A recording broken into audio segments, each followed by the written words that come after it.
Where would we be if it had not been for an American Farm Bureau? Where would we be as a country? Where would we be as a rural America? And I think it would be totally different. And I think it would be not a very good place to live. Chicago, Illinois, November 12, 1919. Several hundred farm leaders from 34 states met in the Red Room of the LaSalle Hotel. Their purpose was to form a federation of state farm bureaus.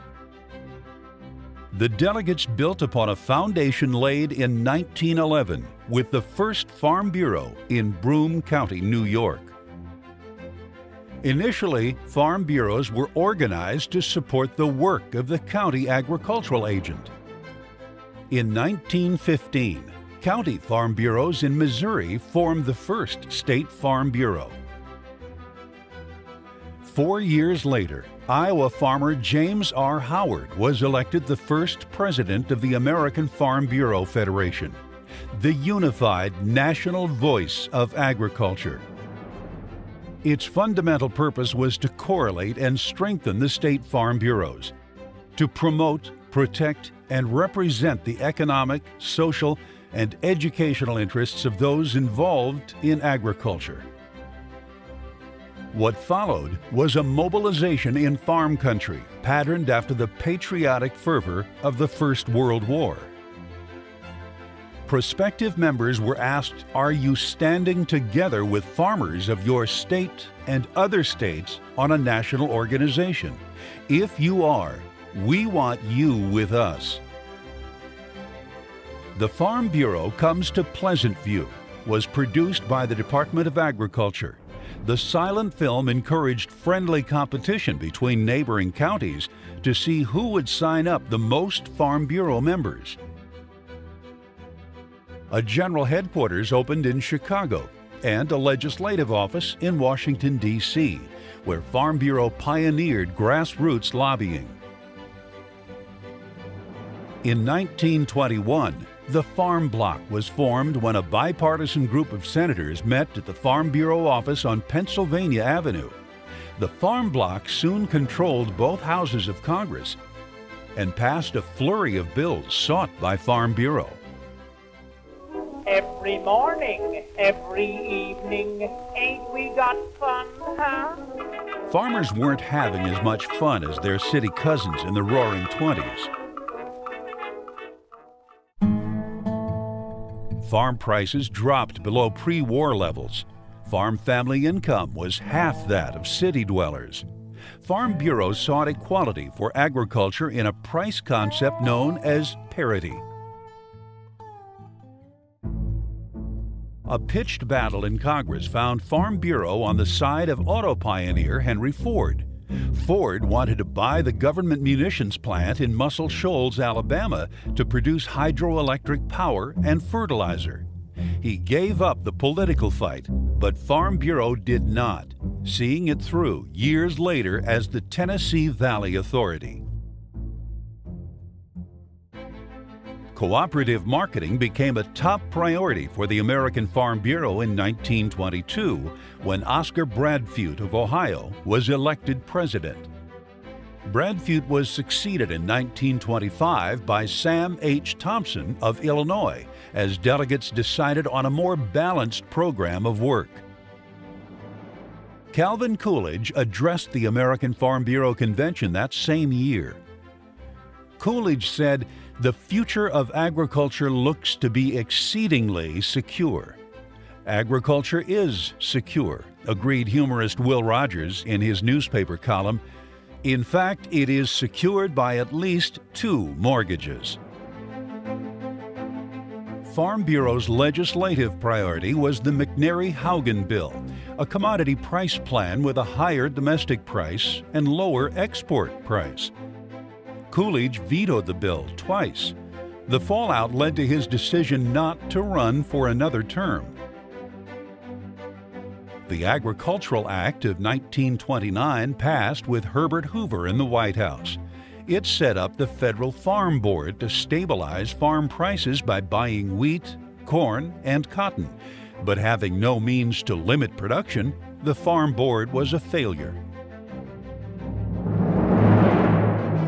The New York stock market crash that year was no surprise to farmers.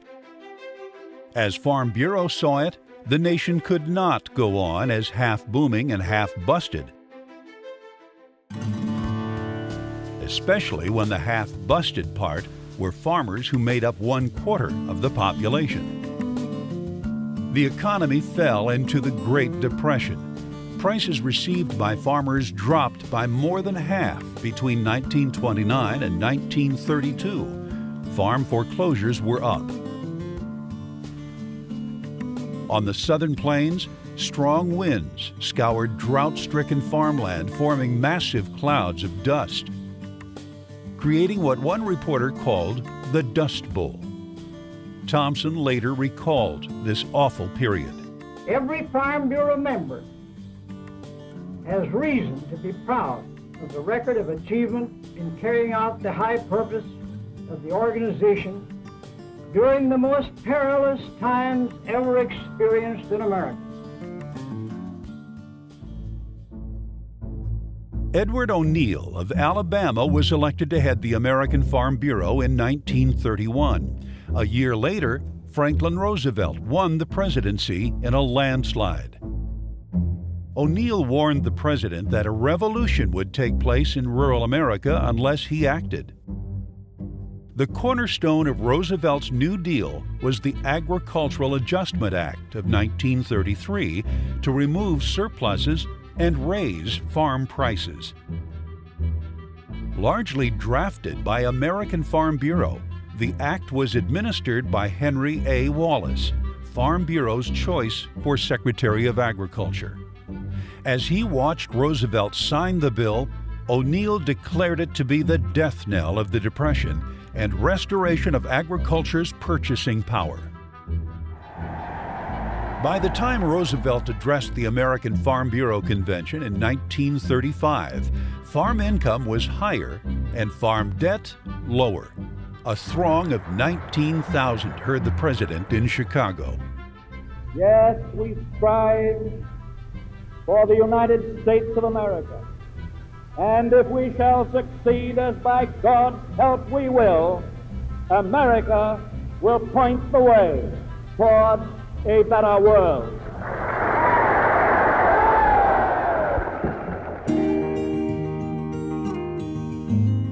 New Deal legislation included soil conservation, mortgage relief, and reorganization of farm credit agencies. More importantly, hope was restored. The Agricultural Adjustment Act of 1938 was known as the Farm Bureau Bill. It set a precise meaning for parity, authorized a commodity loan program, and provided for marketing quotas if approved by producers in a referendum. The act also introduced crop insurance and established regional laboratories to look for non-food uses of farm commodities. December 7th, 1941. Pearl Harbor was attacked by the Japanese. The news stunned Farm Bureau members meeting in Chicago at the annual convention. Congress declared war the next day. Victory gardens were popular in cities.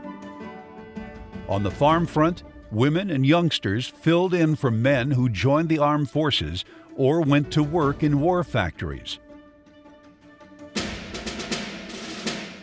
President Roosevelt died in office in 1945 and was succeeded by Vice President Harry Truman. Truman tried his hand at farming as a young man and helped organize the Jackson County, Missouri Farm Bureau. With the end of the war came worries about a drop in demand for farm products and a buildup of surpluses. Farm Bureau said abundance must be viewed as a national blessing, not a calamity. It sought markets overseas and supported formation of the General Agreement on Tariffs and Trade, or GATT, to expand world trade. Iowa farmer Allen B. Klein was elected president in 1947 after O'Neill retired. He was the 5th American Farm Bureau president and the first to appear on national television. Big government means smaller people, said Klein as Farm Bureau wearied of dependence on government price guarantees.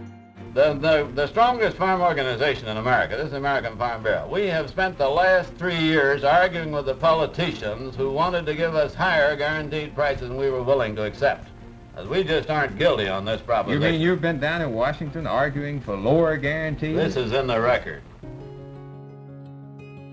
In 1949, Secretary of Agriculture Charles Brannan devised a plan with high, rigid price supports. He did it without input from farm organizations or Congress. Brannan wanted strict government control of production and marketing and a limit to farm size. Farm Bureau staunchly opposed the Brannan plan, and it was handily defeated in Congress. The 1950s ushered in a new President of the United States, General Dwight Eisenhower. A new AFBF president, Charles Schuman of Illinois, succeeded Klein, who retired.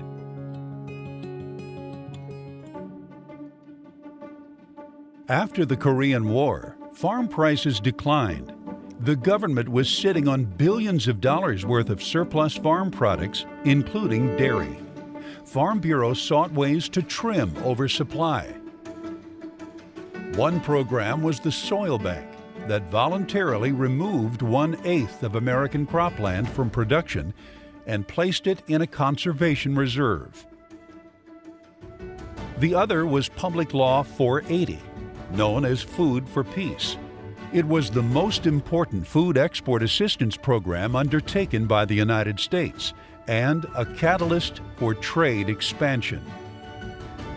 Friendly nations paid for American farm products in local currencies, not dollars. Outright donations were made for famine relief. In November 1954, Secretary of Agriculture Ezra Taft Benson dissolved the sponsoring relationship between the Extension Service and Farm Bureau. Extension gave Farm Bureau a push in its early years. A major change to bylaws replaced the Associated Women of Farm Bureau with the American Farm Bureau Women's Committee. The chair was seated on the AFBF board. Virginia Smith held the position until she became the first woman elected to the U.S. House from Nebraska. She served 8 terms. After 2 terms in office, Eisenhower's biggest impact on rural America had nothing to do with farm policy. It was construction of the interstate highway system. Under President John F. Kennedy, government farm policy veered off in the direction of supply management. American Farm Bureau was headed in the opposite direction. Really, the only real hope that we have for sound agriculture is to get away from so much government direction in agriculture and let the market price tell farmers what should be produced. The 1963 wheat referendum was an epic battle.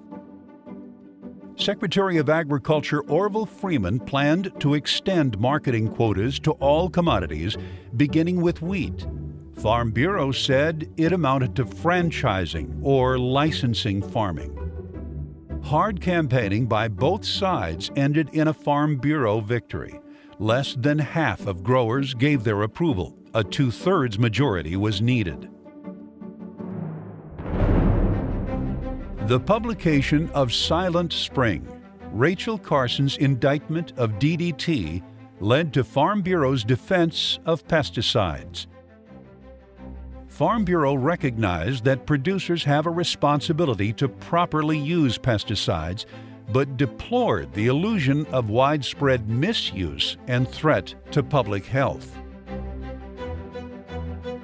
The 1960s were turbulent for Farm Bureau on the labor front.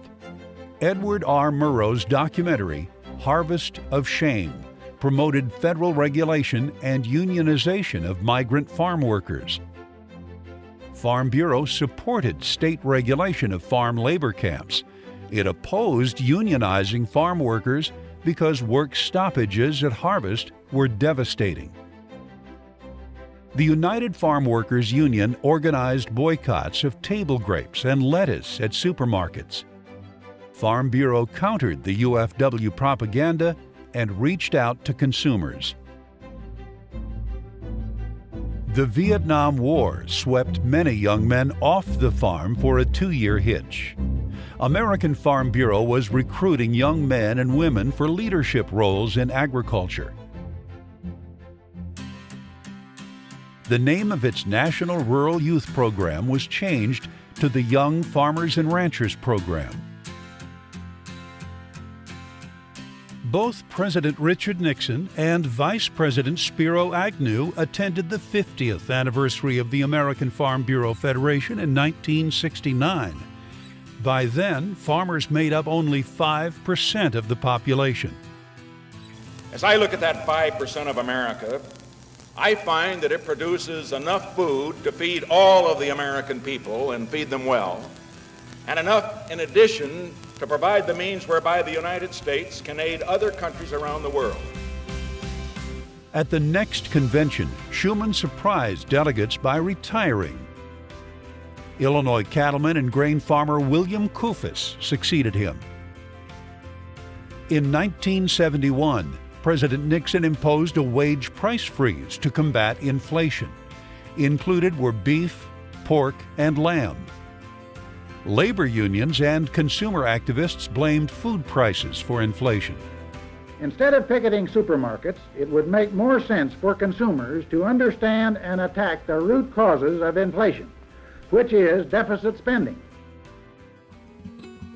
The Arab oil cartel embargoed sales to the U.S. for its support of Israel in the 1973 war. The oil embargo caused gas shortages nationwide. The Arab action prompted farmer interest in gasohol, a 10% blend of corn ethanol and gasoline. But there was public skepticism and big oil opposition. Record export sales of grain and oilseeds to the Soviet Union led to high prices for commodities and consumer fears about food bills. Minnesota Senator Hubert Humphrey famously said he was for selling the Soviets anything they couldn't shoot back at us, and Farm Bureau agreed. In 1973, Nixon placed an embargo on export sales of soybeans because they had tripled in price, and he feared the U.S. would run out. It didn't last long, but set a bad precedent. Farm Bureau policy opposed any proposal to limit or control exports of U.S. agricultural commodities. The first Westerner to become AFBF president was Alan Grant of California, elected in 1976. Coincidentally, it was the same time as the Sagebrush Rebellion, a revolt against public lands policy in the West. Farm Bureau favored a multiple-use concept of range management that permitted livestock grazing. Under President Lyndon Johnson and later Jimmy Carter, large additions were planned to the nation's wilderness inventory. Carter tried to limit irrigation water to farms from reclamation projects. The Endangered Species Act was used by environmentalists to restrict agricultural practices. Alan Grant served as an agriculture policy advisor to the U.S. negotiating team during the Tokyo round of the GATT, the first time agricultural trade received attention. American Farm Bureau vigorously supported the 1978 Agricultural Trade Act. It raised the diplomatic status of agricultural attachés and opened new trade offices. Special Trade Representative Robert Strauss called American Farm Bureau one of the most sensible, fair trade forces in the world. But embargoes of U.S. grain exports continued to be used by Nixon, Ford, and Carter. At Farm Bureau's urging, President Ronald Reagan put an end to the Carter embargo in his first term. American Farm Bureau elected a new president in 1980, Robert Delano of Virginia. Delano dealt with the farm credit crisis and the emergence of rival farm groups like the American Agriculture Movement, or AAM. Their tactics were ones Farm Bureau has never subscribed to: threats of strikes, tractorcade protests, and a demand of full parity from the government. But emotion played pretty heavy, particularly to those farmers who had borrowed heavily, who had bought land at twice the value of the land, and all of a sudden the crunch came. An internal report said that at least 100,000 farmers needed to restructure debt to avoid liquidation. Farm Bureau is a problem-solving organization. It did what it does best: find a solution. In time, a debt restructuring program was rolled out. Commercial banks signed on, and Farm Bureau rallied support in Congress for a bill urging the farm credit system to practice forbearance. In an effort to reduce trade barriers and understand foreign competitors, Delano led Farm Bureau delegations to Europe and the Pacific Rim. Iowa corn and hog farmer Dean Kleckner was elected president in 1986. With Kleckner at the helm, American Farm Bureau stepped up its campaign to freeze and fix the federal budget. Kleckner sat on the National Economic Commission, a blue-ribbon bipartisan panel appointed by Reagan to study the federal deficit. The facts of the matter are that households and businesses are under tremendous economic pressure from ever-growing federal spending and tax burdens and an explosive growth in federal regulations. Businesses and households, and certainly farmers, ranchers, our businesses, need permanent relief if we are to return to a long period of economic growth and private sector opportunity. Ronald Reagan was popular with farmers and ranchers. Inflation was subdued while he was in the White House, and the Reagan tax cuts stimulated economic growth. He recalled a time in Las Vegas when he was about to address a Farm Bureau convention, and a gambler recognized him. Said, "What are you doing here?" And I told him I was going in to address the Farm Bureau. And he said, "Well, what are a bunch of farmers doing in Las Vegas?" And I couldn't resist. I said, "Buster, they're in a business that makes a Las Vegas crap table look like a guaranteed annual income."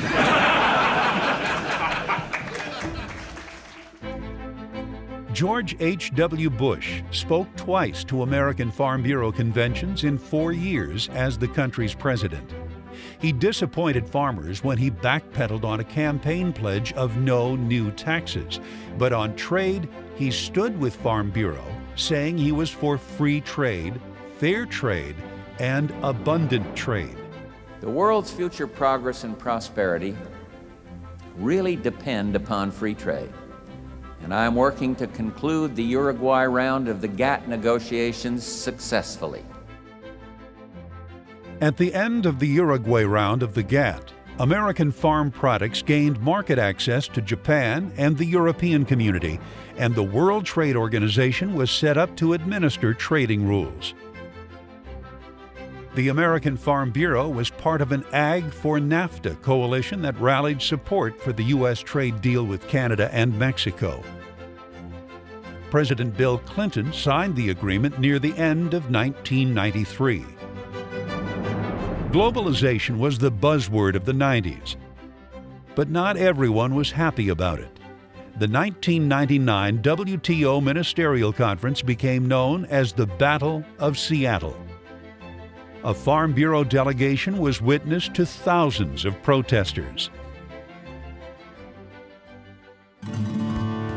Farm chemical use was under renewed attack by environmental groups after CBS and the Natural Resources Defense Council claimed Alar used on apples was a cancer-causing threat to children. The scare story was later discredited. Farm Bureau scored a major victory in getting the Food Quality Protection Act passed. It set a safe standard for pesticide residues in raw and processed foods. Wetlands and the taking of private property by eminent domain emerged as major policy issues. Farm Bureau came to the defense of farmers and ranchers in court against a phalanx of federal agencies.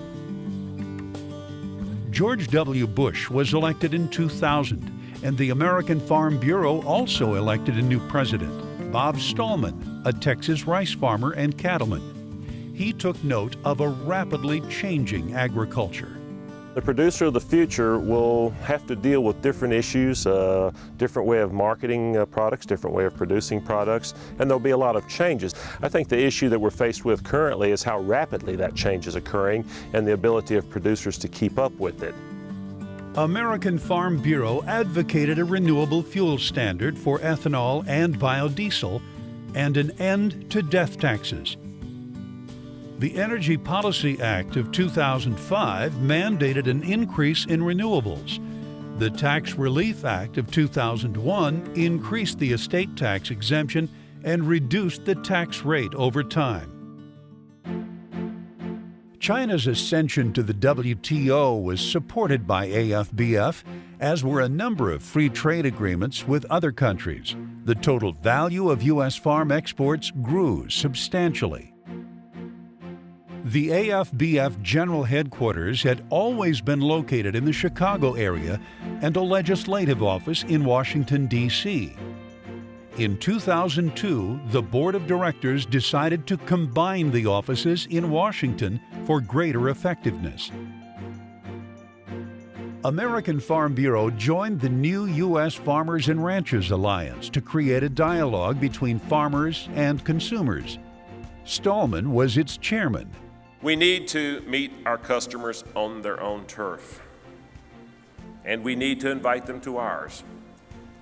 We must acknowledge any and all concerns they have about food. Whether the issues seem real to us does not matter.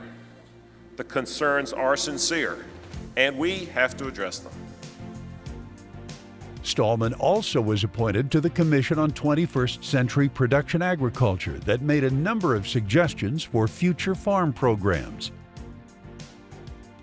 Farm Bureau supported a safety net concept for farmers that integrated crop insurance, disaster aid, and farm program payments into a comprehensive risk management package.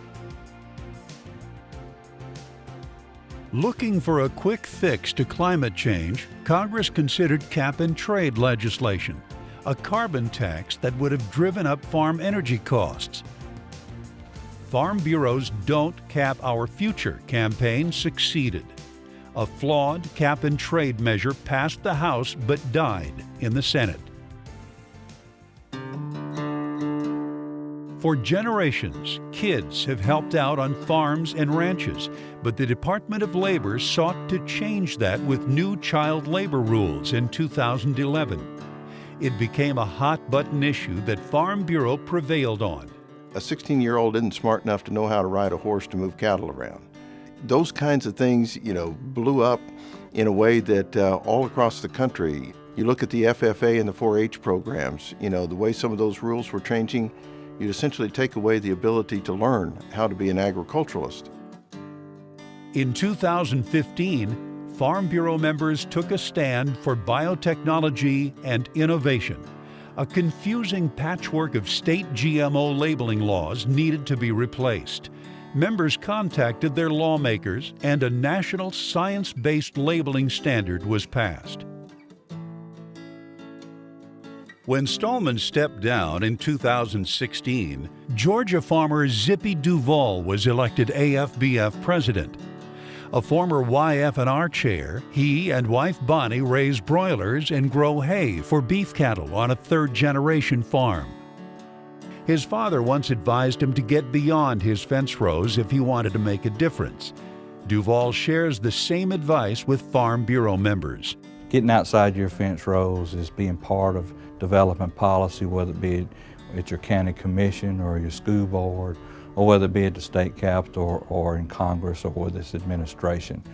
We have to, as farmers and ranchers, especially now since there's so few of us, less than 2% of the population farming, we have to be involved. A big challenge faced by Farm Bureau members recently was regulatory overreach by EPA and the Army Corps of Engineers. The agencies sought to significantly expand the definition of waters of the United States in the Clean Water Act. Virtually any waters and many land areas that only temporarily hold water on farms would be under federal jurisdiction. Farm Bureau's major effort to ditch the rule won over many in Congress and the White House. We ditched the rule, I call it. We ditched the rule. As we put money back in the pockets of all Americans, including our farmers and ranchers, we're also putting an end to the regulatory assault on your way of life. And it was an assault indeed. You know, our land is our heritage. And nothing gets us more riled up than when somebody comes onto our place, our land, and tells us how to do a job that we and our ancestors have done for generations.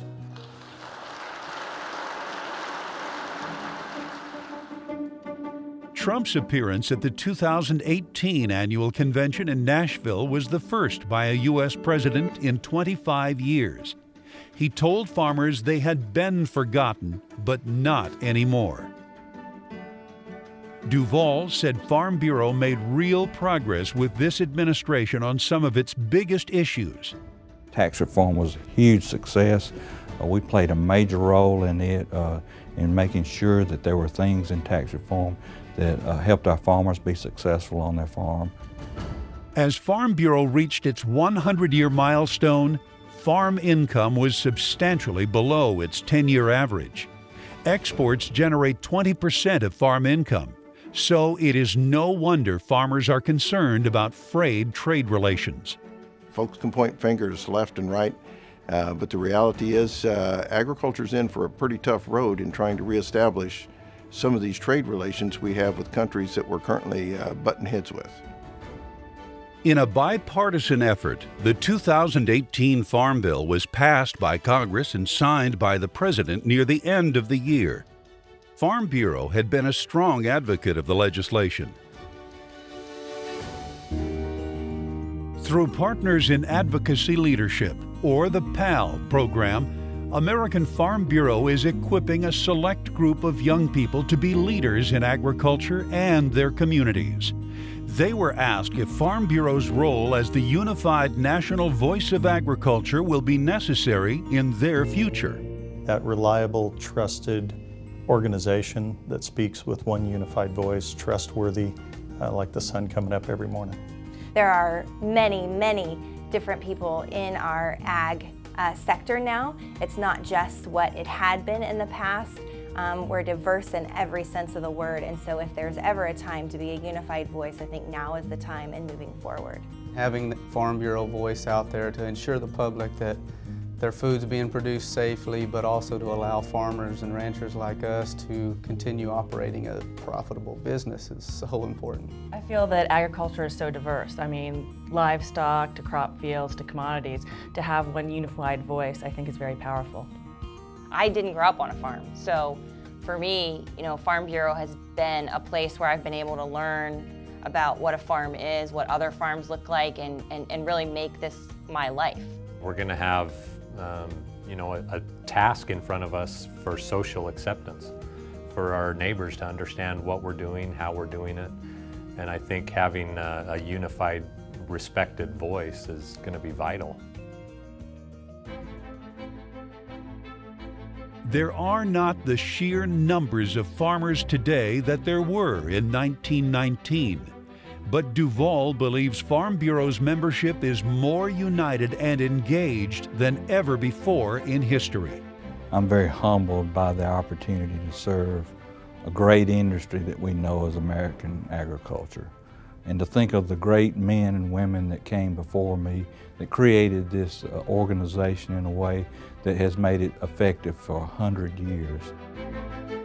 At the 1919 convention, delegates were asked what sort of farm organization they wanted.